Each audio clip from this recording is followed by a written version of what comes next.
on était sur Notre-Dame, on demandait un petit peu votre avis à tous les auditeurs d'Europe 1, ce qu'ils ont pensé de la cérémonie et de la réouverture de Notre-Dame.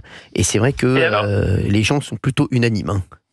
Oui, les gens sont unanimes, et ce qui est très, très frappant, c'est que quand même, cette cérémonie, y compris d'ailleurs le discours du président de la République, était à peu près à l'inverse, si je puis dire, de la tendance générale d'une certaine intelligentsia woke qui pollue beaucoup de médias. Oui. Et c'est extraordinaire. Et on a vu que ce qui est le contraire de cette idéologie, quand même, on a fait appel au souvenir des rois de France, de Saint-Louis, des empereurs, d'Aragon, de Victor Hugo, de Bach, de Vierne, de Fauré. Donc, tout ce qui fait la grandeur de la culture française et au-delà européenne.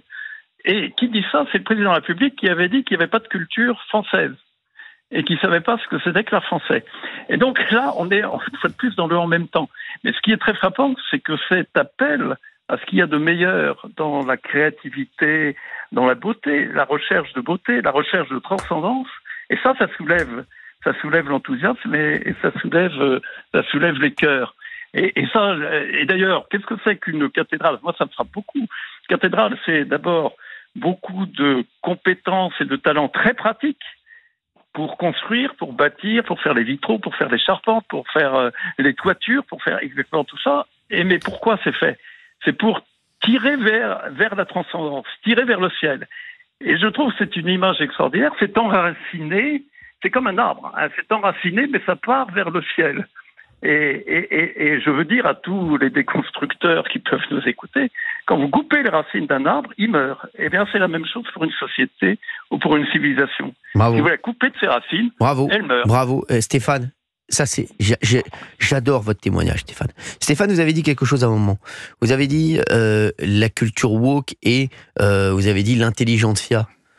Sachez-le aujourd'hui, Stéphane, ce qu'on appelle le mainstream. Le mainstream, c'est la majorité de l'opinion. Parce que voilà, aujourd'hui, c'est pas les woke, c'est pas l'intelligentsia.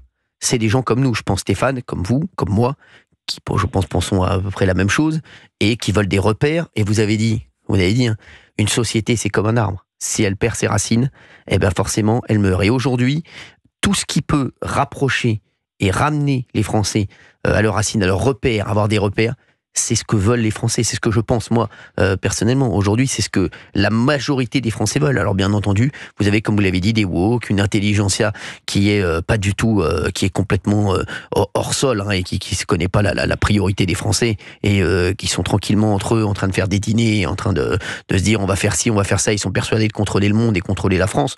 Mais aujourd'hui, le peuple et les Français sont, à mon avis, de votre avis, Stéphane, et du mien, je pense. Vous savez, moi je suis élu local, hein, dans un village qui a 1800 habitants. Bon, alors il faut le dire pour Jean-Michel Apathy, parce que sinon il va tweeter encore.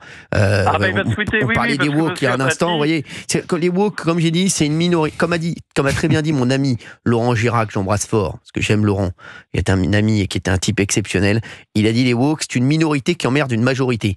Et je pense que ça, il faut toujours l'avoir en tête. Voilà. Et Stéphane, très bien vu. Oui, il a raison. C'est très bien.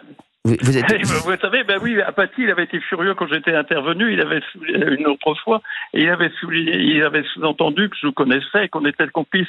C'est pour ça que je vous ai dit tout à l'heure que je n'ai pas l'honneur de vous connaître, mais j'ai le plaisir de vous entendre. Voilà. Moi, Stéphane, moi, vu comme à chaque fois vos interventions sont intéressantes, vous savez, je préférais vous connaître vous que Jean-Michel Apathy, sachez-le, parce que je trouve que à chaque fois vous avez des analyses incroyables et une culture vraiment qui fait du bien à l'antenne d'Europe 1 et à notre émission. Donc, si merci, vous me permettez Stéphane. une remarque. Oui,